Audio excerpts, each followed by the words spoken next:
I'd like to begin by praising God for Je voudrais remercier le Seigneur pour l'opportunité qu'il me donne de pouvoir être avec vous. Même si nous sommes loin, par la grâce de Dieu, il a rendu possible que nous soyons ensemble grâce à la technologie. Donc je suis très reconnaissant ce matin. Je suis très reconnaissant aussi que le peuple de Dieu, de partout dans le monde, peut se réunir pour lire la parole. Et tandis que nous lisons la parole, nous avons la force et la puissance. Et donc, lorsque l'on m'a invité à parler, j'ai été très reconnaissant que le Seigneur a rendu possible le fait de lire, de pouvoir présenter aujourd'hui. Je voudrais parler aujourd'hui, je voudrais que nous parlions de ce verset que nous avons lu ensemble. Il est dit, je suis crucifié avec Christ, cependant je vis. Non pas moi, mais Christ vit en moi. Alors, je vais lire le verset en entier. Il est dit, j'ai été crucifié avec Christ, et si je vis, ce n'est plus moi qui vis, c'est Christ qui vit en moi. Si je vis maintenant dans la chair, je vis dans la foi au Fils de Dieu qui m'a aimé et qui s'est livré pour moi. C'est un des versets les plus importants pour nous. Pourquoi est-ce que je dis cela? Même si ce n'est pas le verset le plus long, en tout cas, le verset que l'on trouve ici, c'est un verset très profond. En fait, voilà ce que cela veut dire d'être un chrétien. Ressembler à Christ. Il est dit, j'ai été crucifié avec Christ. Et si je vis, ce n'est plus moi qui vis. Qu'est-ce que cela veut dire d'être crucifié avec Christ? Je ne sais pas si vous avez déjà entendu. Autrefois, je crois que c'était en 2004, il y a un film qui est sorti. Je crois que Mel Gibson a fait ce film-là, ou je ne sais plus exactement qui, mais le film s'appelait La Passion de Christ. Et ce film était tellement faux, plein d'erreurs, que les gens étaient très inquiets à propos de ce film. Ce film apportait beaucoup de choses qui étaient très violentes. La manière dont l'acteur était crucifié, l'acteur qui parlait de Christ, qui représentait Christ, la manière dont il avait été crucifié était vraiment horrible. Certaines personnes ont dit qu'ils ont accepté Christ avec ce film. Mais lorsqu'ils ont vu comment Jésus a été crucifié, et bien sûr, les gens, certaines personnes n'ont pas aimé ce film à cause des images. Qu'est-ce que cela veut dire d'être crucifié avec Christ? Est-ce que c'est juste d'avoir une expérience dans un film?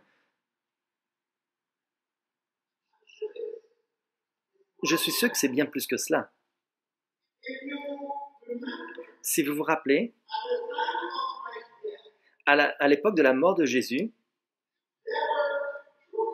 il y avait 2 personnes qui sont mortes sur la croix juste à côté de Jésus. D'après Luc 23, il y avait 2 voleurs qui ont été crucifiés. 2 brigands, l'un à sa droite et l'autre à sa gauche. Dans Luc 23, versets 39 et 41. Mais que s'est-il passé pour ces 2 voleurs? L'un des 2 a dit quoi? D'après le verset ici,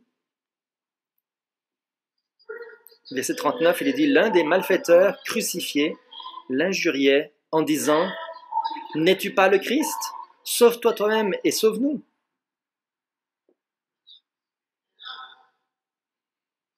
Et l'autre le reprenait et disait, ne crains-tu pas Dieu, toi qui subis la même condamnation?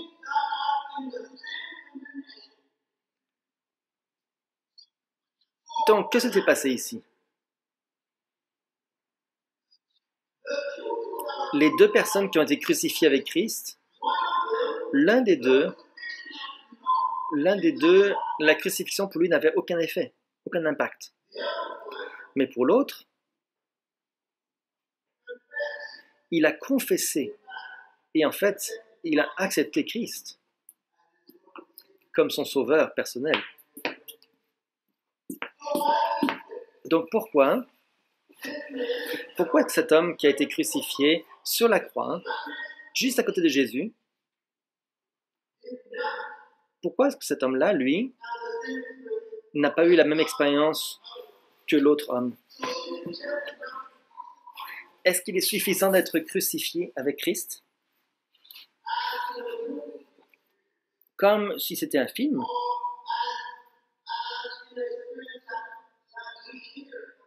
Ou bien comme c'était une histoire qu'on entendait? Frères et sœurs, j'aimerais vous proposer que être crucifié avec Christ, cela veut dire beaucoup plus que passer dans un film. Avant que Christ soit crucifié,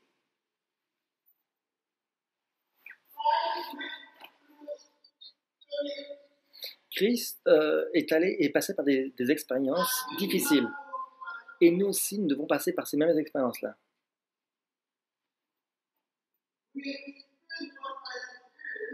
Nous devons expérimenter la même chose que Jésus a expérimenté. L'endroit où Jésus a été crucifié est important. Nous devons, nous aussi, d'une certaine manière, aller au même endroit. Dans Luc 23, verset 33, il est dit, lorsqu'ils furent arrivés au lieu appelé... Quel est le nom de cet endroit-là? Calvaire. En français, il est dit crâne. Là, ils le crucifièrent. Donc, sur le calvaire, Christ a été crucifié. Pourquoi est-ce que le calvaire est si important? Pourquoi est-ce que tous nous devons expérimenter le calvaire? Dans 1 Corinthiens 1, verset 18, il est dit « Car la prédication de la croix est une folie pour ceux qui périssent, mais pour nous qui sommes sauvés, elle est une puissance de Dieu. » Donc la prédication de la croix, c'est quoi? C'est une folie pour certaines personnes. Mais de notre côté, pour ceux qui sont sauvés, qu'est-ce que c'est que la croix? Qu'est-ce que c'est que la prédication de la croix pour nous? C'est une puissance de Dieu, il est dit. À quel point est-ce que Dieu est puissant? Beaucoup parmi nous sommes d'accord avec le fait que Dieu est tout puissant. Dieu est très puissant. Cependant, nous pouvons voir que c'est à la croix que Dieu a révélé sa puissance. Comment est-ce que Dieu a révélé sa puissance?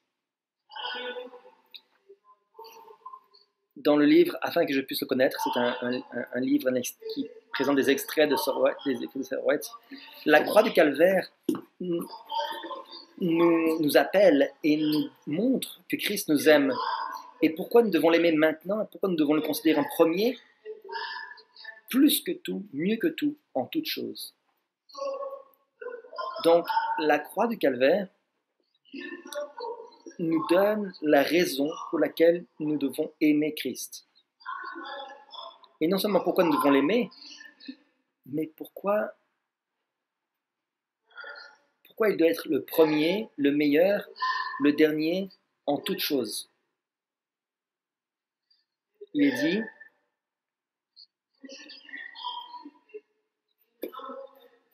nous devrions nous humilier et être en pénitence au pied de la croix. Nous pouvons apprendre des leçons de bonté et d'humilité, tandis que nous montons sur le mont du calvaire. Et en regardant la croix, en voyant notre Sauveur dans l'agonie, le Fils de Dieu qui meurt, le juste pour les injustes. Lorsque nous allons au calvaire, que voyons-nous? Est-ce que nous voyons le Fils de Dieu, le juste qui meurt pour les injustes? Frères et sœurs, il y a quelque chose qui se passe lorsque nous comprenons que Dieu, dans sa grâce, Dieu, dans son amour,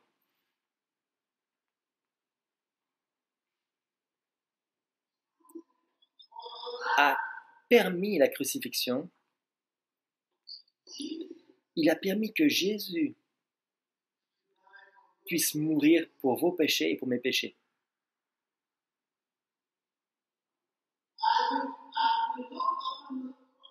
Lorsque nous regardons à la croix, nous voyons la victime royale qui souffre pour vous et pour moi, qui souffre pour nous. C'est pour cela, mes frères et sœurs, que nous avons besoin de comprendre que le calvaire, c'est un endroit par lequel nous devons tous passer. Parce que c'est sur le calvaire que Dieu a manifesté sa puissance. C'est au calvaire que Dieu s'est révélé. Il a révélé qu'il est vraiment. Dans Le meilleur chemin, à la page 24, paragraphe 3, il est dit, Jésus a dit, car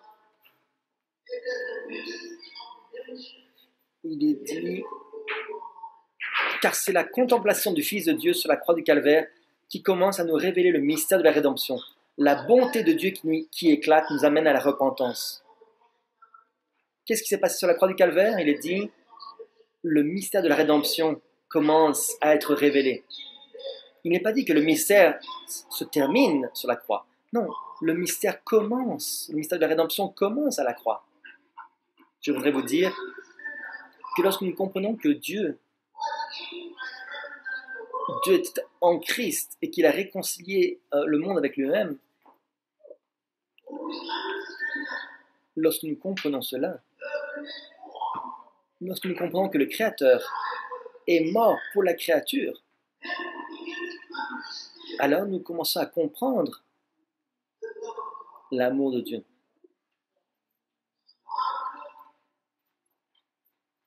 Dieu, lorsque Adam et Ève ont péché, Dieu aurait très bien pu tout recommencer, effacer et recommencer à zéro. Mais l'amour l'a poussé à sauver l'humanité. L'amour l'a poussé à faire ce qu'il a fait. C'est pour cela, frères et sœurs, que tandis que nous contemplons le Fils de Dieu sur la croix du calvaire, le mystère de la rédemption commence à nous être révélé. Il est dit, en mourant pour les pécheurs, le Fils de Dieu a manifesté un amour incompréhensible.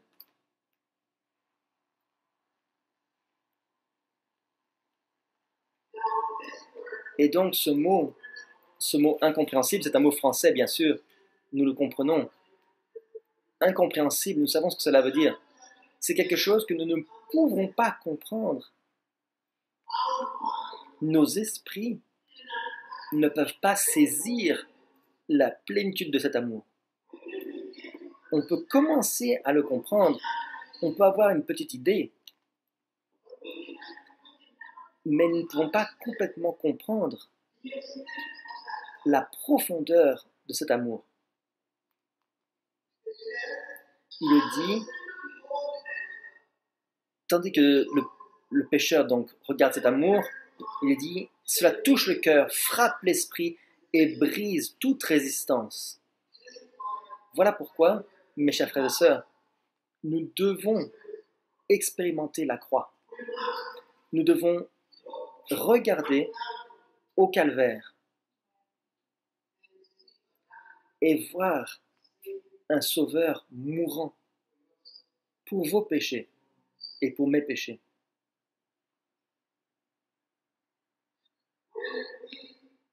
Lorsque nous expérimentons la croix, lorsque nous comprenons cela, alors être crucifié avec Christ aura un sens tout à fait différent. Nous allons comprendre ce que cela veut dire. Que ce n'est pas juste aller voir le film de la vie, de l'expérience de Jésus, mais c'est une expérience que nous devons avoir. Regardez avec moi, ouvrez vos Bibles dans Galates 6, verset 14. Un verset que nous allons lire bientôt. Ouvrez vos Bibles dans Galates 6, verset 14. Il est dit, pour ce qui me concerne, loin de moi la pensée de me glorifier d'autre chose que de la croix de notre Seigneur Jésus-Christ.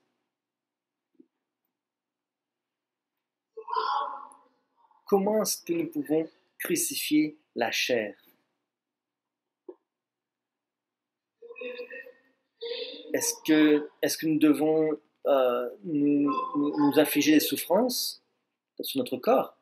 Vous savez, autrefois, la manière dont les gens devaient payer pour leur payer les pénalités, c'était des souffrances personnelles et ils devaient se faire des blessures pour payer leurs péchés, pour expier.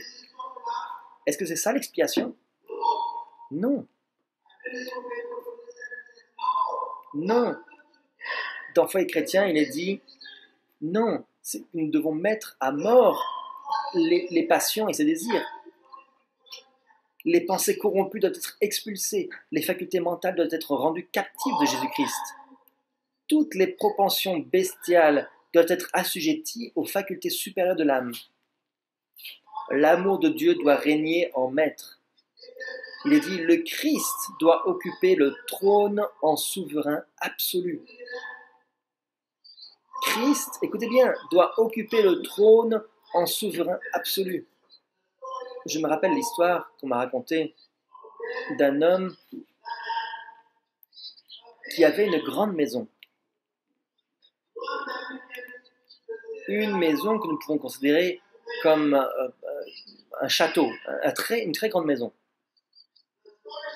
Et l'histoire qu'il nous a racontée, il nous a dit que un jour, Jésus est venu frapper à sa porte et il a ouvert son cœur, ou plutôt il a ouvert la porte et il a laissé Jésus rentrer.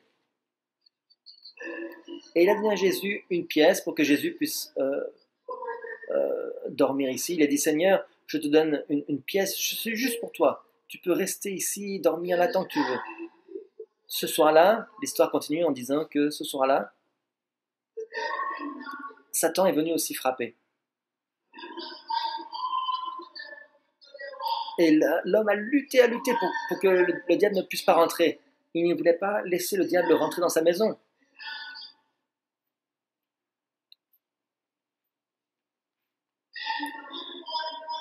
Et cet homme a lutté, et finalement, il a réussi à garder le diable à l'extérieur de la maison. Puis le lendemain matin, l'homme se réveille, il voit Jésus et il lui dit, mais Jésus, où étais-tu? Est-ce que tu ne m'as pas entendu que je luttais contre le diable l'année dernière? Pourquoi tu ne m'as pas aidé?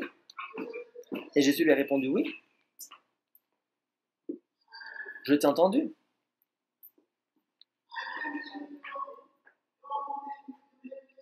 Je suis venu chez toi, tu m'as donné une pièce juste pour moi, tu m'as bien reçu, mais cette pièce que tu m'as donnée, le diable ne pouvait pas rentrer dans cette pièce. Mais si tu m'avais donné toute ta maison, le diable n'aurait pas pu essayer de rentrer dans la maison. Tu n'aurais pas eu besoin de lutter et de combattre. Et donc cet homme a décidé de soumettre toute sa maison, tout le château, il a décidé de le confier à Jésus. Et la nuit suivante, le diable est venu frapper à la porte. Jésus a ouvert la porte. Le diable a vu que c'était Jésus et le diable a dit, « Ah, c'est la mauvaise adresse, je me suis trompé de maison. »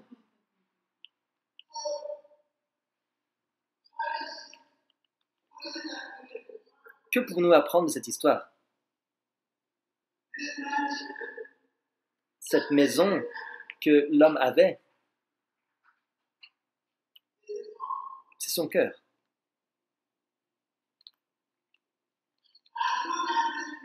Et tant que cet homme a pu contrôler, tant que cet homme ne donnait pas le contrôle de la maison à Jésus, il avait des problèmes. Mais lorsqu'il a soumis son cœur à Jésus, alors à ce moment-là, il n'avait plus besoin de lutter. Le diable savait qu'il ne pouvait pas lutter contre Jésus. Le diable s'est enfui. Il a dit que c'était la mauvaise maison, la mauvaise adresse. C'est pour cela, frères et sœurs, il est dit ici, le Christ ne peut pas occuper un trône partagé. Il est dit, en fait, le texte dit, le Christ doit occuper le trône en souverain absolu.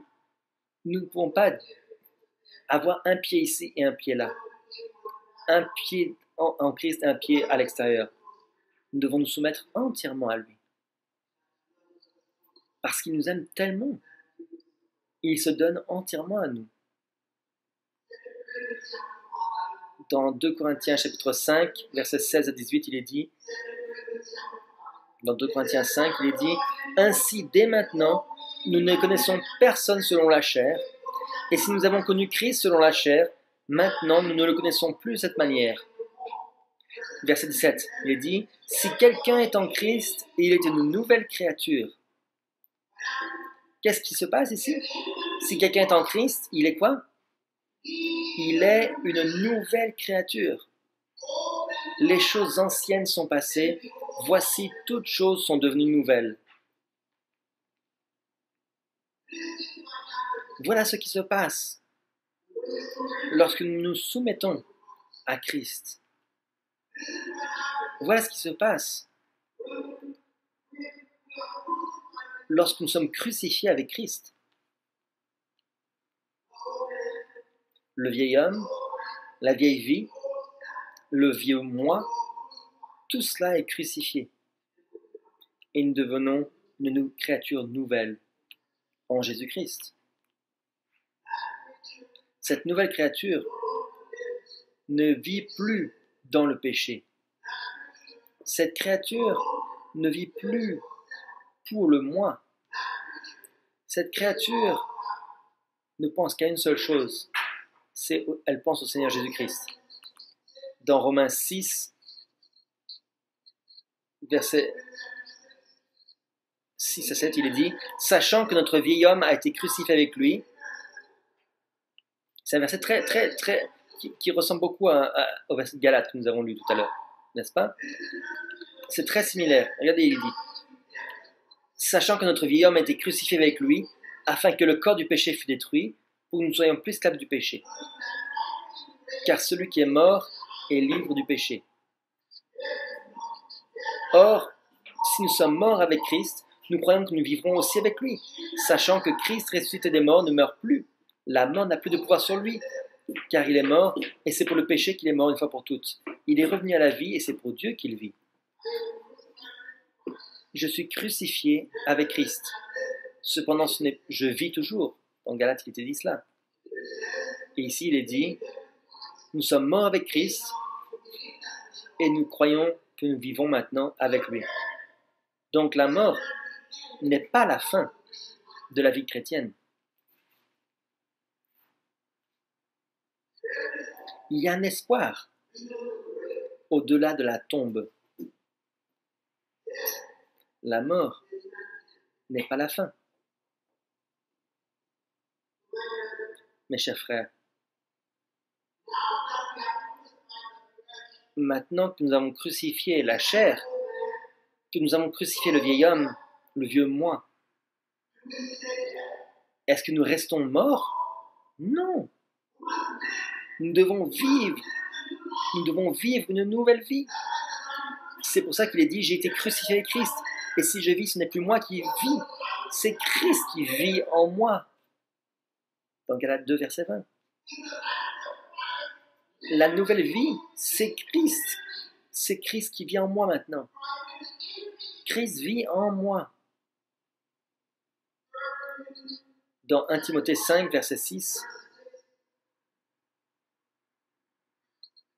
dans 1 Timothée 5, verset 6, il est dit, la question c'est comment est-ce que Christ peut vivre en nous?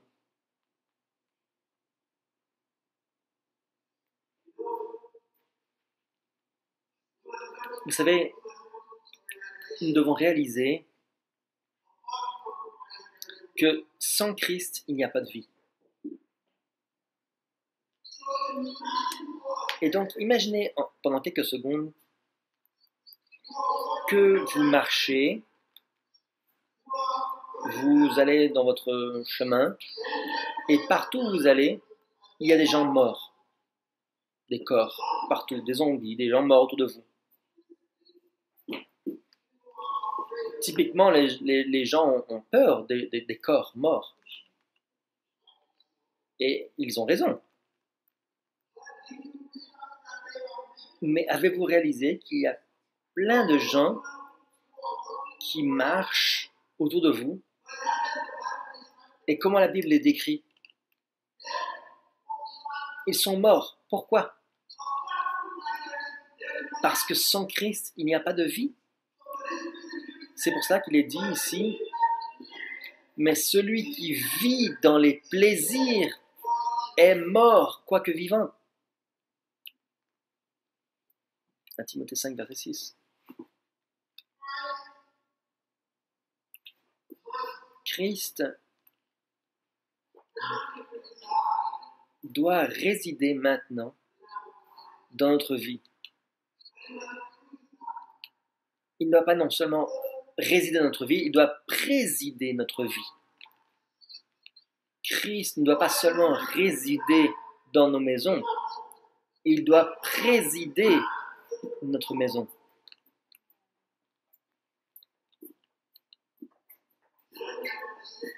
Dans Jean 6, à partir du verset 53, Jean 6, à partir du verset 53, on va le commencer même au verset 51. Je suis le pain vivant. Si quelqu'un mange de ce pain, il vivra. Donc, comment est-ce que nous pouvons ne plus être morts, ne plus être parmi les gens qui sont morts, qui marchent autour de nous? Nous devons faire quoi? Il dit, si quelqu'un mange de ce pain, il vivra pour toujours. Voilà ce qu'il est dit. Ce pain que je donne, c'est ma chair,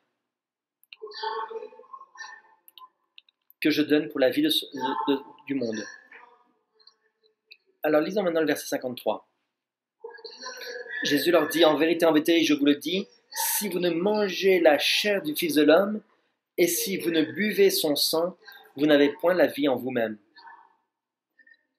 Donc, on voit ici ces versets, souvent on parle de la communion quand on parle de ces versets.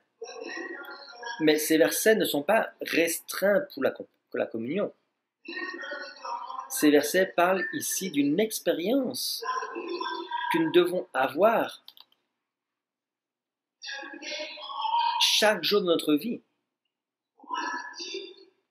Nous devons manger la chair et boire son sang. Mais comment est-ce qu'on fait cela? Comment est-ce qu'on mange cette chair et qu'on boit ce sang? Est-ce que c'est seulement pendant le service de la communion? Non.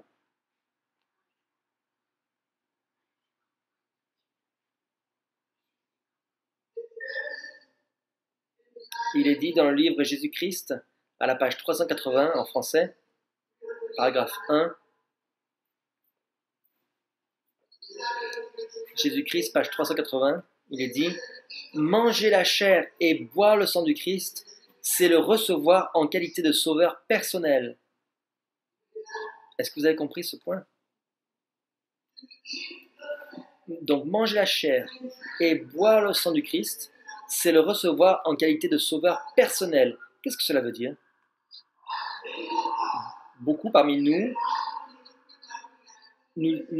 avons eu des expériences il y a 20 ans. Oh, il y a 20 ans, j'ai accepté Jésus comme mon sauveur personnel. Mais que se passe-t-il si vous avez passé 20 ans sans manger? Que se passera-t-il? Naturellement, vous allez mourir. Pour pouvoir vivre, vous devez manger combien de fois par jour? Généralement, chaque jour, on doit manger. Des fois, 2 repas, ou des fois 3 repas, cela dépend de votre style de vie. Mais généralement, vous devez manger chaque jour. Pourquoi? Parce qu'il est dit, ce que la nourriture est au corps, le Christ doit l'être à l'âme. Ce que la nourriture est au corps, si nous ne mangeons pas de la nourriture chaque jour, et bien sûr, ce n'est pas n'importe quel type de nourriture, on doit manger de la bonne nourriture, nourrissante, de la nourriture santé, n'est-ce pas? Mais si on ne mange pas du tout, on va mourir. C'est la même chose pour Christ. Si nous ne mangeons pas Christ, nous mourrons. Il dit la nourriture n'est utile qu'à celui qui la reçoit et l'assimile. Imaginez pour une seconde ici, il y a un buffet magnifique de plein de fruits magnifiques, de plein de couleurs, des céréales, des noix devant vous. Et il y a un buffet magnifique et vous avez super faim, vous êtes affamé et vous asseyez et vous regardez ce buffet magnifique et vous dites waouh, c'est merveilleux, ça a l'air vraiment délicieux. Et votre bouche salive, mais à part cela, est-ce que vous recevez un bénéfice si vous regardez ce buffet-là? Vous ne recevez aucun bénéfice. Pourquoi? Pour que la nourriture vous bénéficie, il faut que vous l'assimiliez. Il faut manger cette nourriture. C'est pour cela qu'il est dit,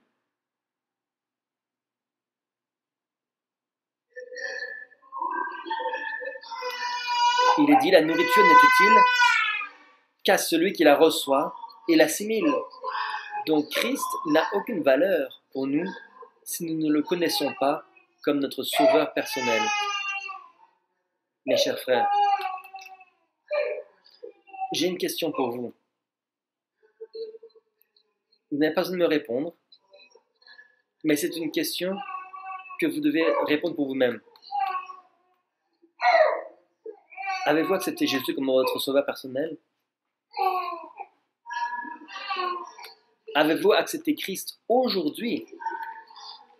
Nous ne pouvons pas nous reposer sur l'expérience que nous avons eue il y a 5 ans ou l'expérience que nous avons eue l'année dernière lorsqu'on s'est baptisé. On doit accepter Christ chaque jour de notre vie.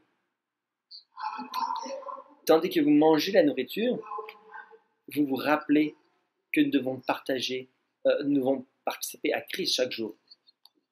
Et le passage continue en disant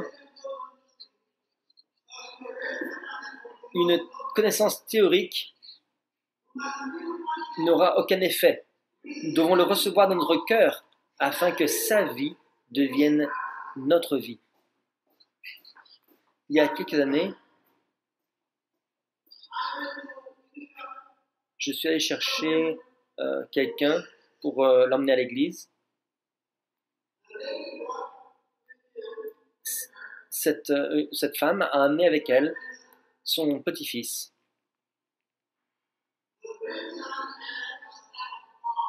Le petit-fils avait un tas de cartes.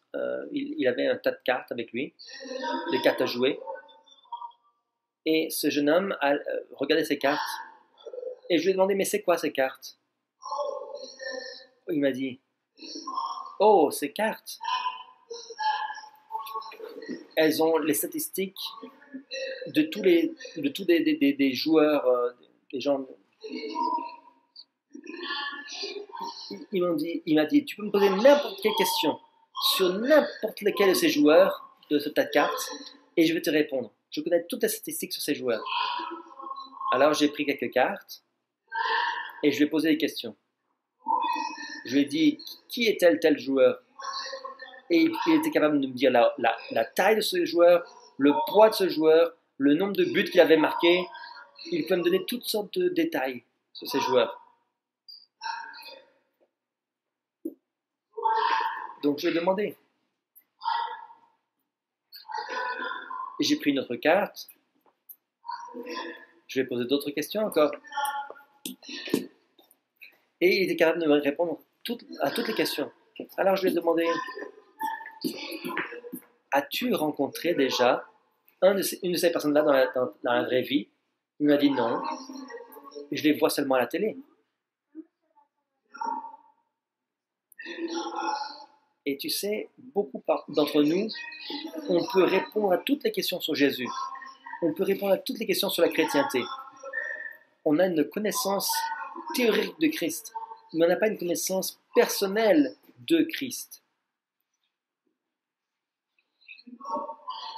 Connaître Christ, en théorie, n'a aucune valeur. On doit le connaître comme notre sauveur personnel, notre ami personnel. Et donc, je vous pose la question, chacun d'entre vous, avez-vous accepté Jésus comme votre sauveur et Seigneur? Ce n'est pas trop tard. Maintenant, c'est le jour de votre salut. Maintenant, c'est le jour de votre décision. Nous pouvons décider même maintenant de l'accepter comme notre sauveur et Seigneur. Le passage continue en disant,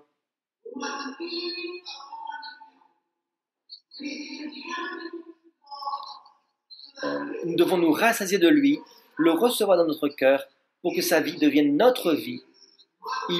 Il nous faut nous assimiler son amour et sa grâce. Son amour, sa grâce. Il nous faut les assimiler. Cela doit faire partie de notre vie. Le passage continue en disant,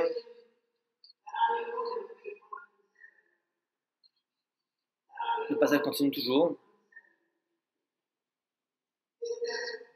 Il est dit, le pain ne peut pas nous satisfaire tant que nous ne le mangeons pas, tant que nous ne l'assimilons pas.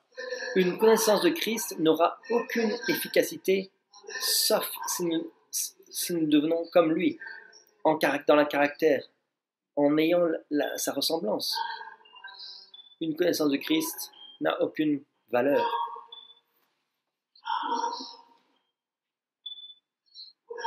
Et maintenant, est-ce que cela vous aide?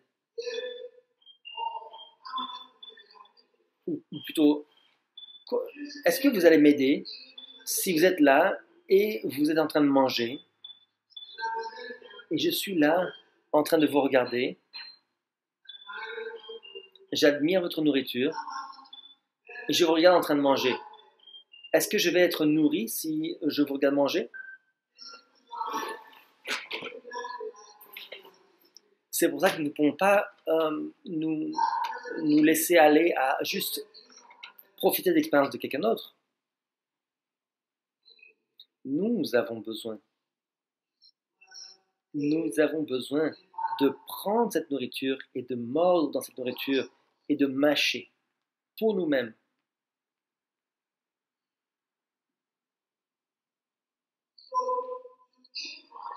Et donc, manger Christ, c'est l'accepter comme notre Seigneur et Sauveur personnel.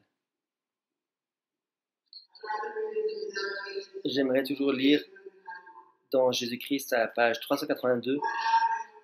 Que se passe-t-il lorsque nous mangeons ce pain et lorsque nous buvons ce sang? Que se passe-t-il tandis que nous mangeons et que nous mangeons Christ chaque jour? D'un point de vue personnel, il est dit, page 382, celui qui se nourrira de sa parole verra qu'elle est esprit et vie.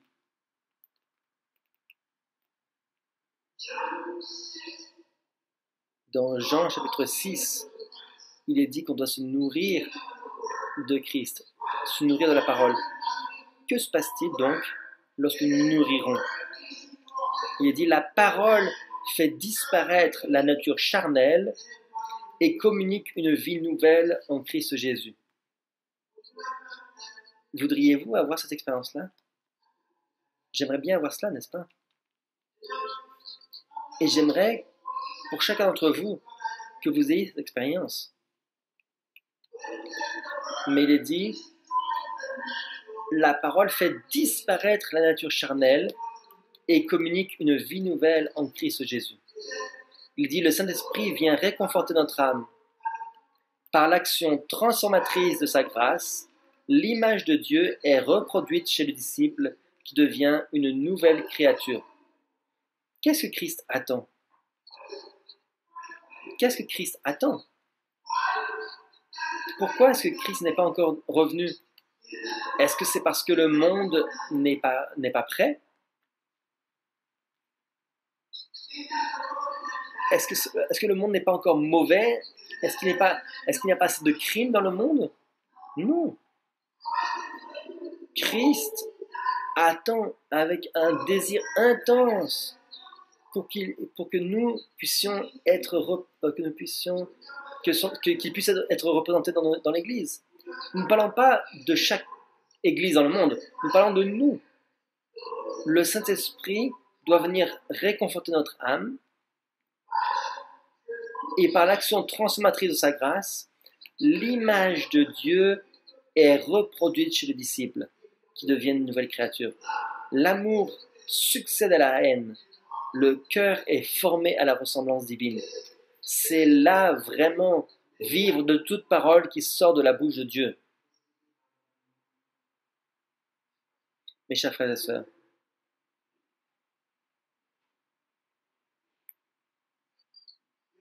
l'apôtre Paul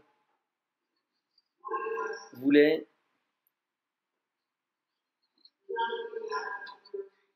que non seulement nous ayons une connaissance intellectuelle de Christ, mais une expérience personnelle avec Christ. C'est pour ça que dans Galates, il dit « Je suis crucifié avec Christ. Cependant, ce n'est pas moi qui vis, c'est Christ qui vit en moi. » Voilà votre expérience. Voilà mon expérience. Lorsque Christ vit en nous, nous devenons de nouvelles créatures. L'amour prend la place de la haine.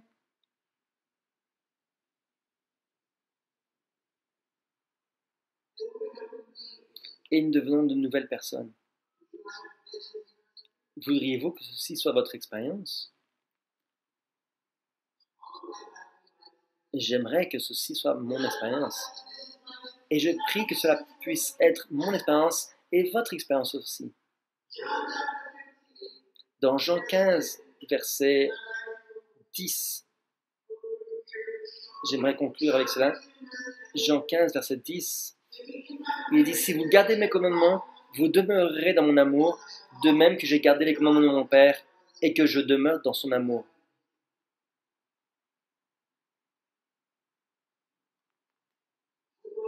Nous devons demeurer en Christ.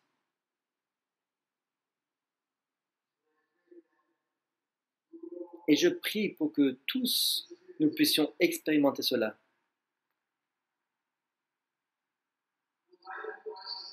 Demeurer en Christ, cela veut dire constamment recevoir son esprit, constamment nous soumettre notre vie à son service, à lui, constamment. Ce n'est pas une relation alternative, c'est chaque jour, constamment, de manière régulière, nous puissions avoir cette expérience-là. Mes chers frères et sœurs, mes amis, le temps nous presse et je voudrais que nous puissions nous rappeler Que se passe-t-il lorsque nous participons à la nature de Christ? Le vieil homme est crucifié. Le vieil homme meurt. Et nous nous réveillons à une vie nouvelle en Christ Jésus. La vie nouvelle, c'est une vie où le moi a été soumis à Christ. Une vie où Christ a le contrôle total. Une vie où Christ non seulement réside, mais préside. Et je voudrais vous laisser avec ce passage que j'ai lu dans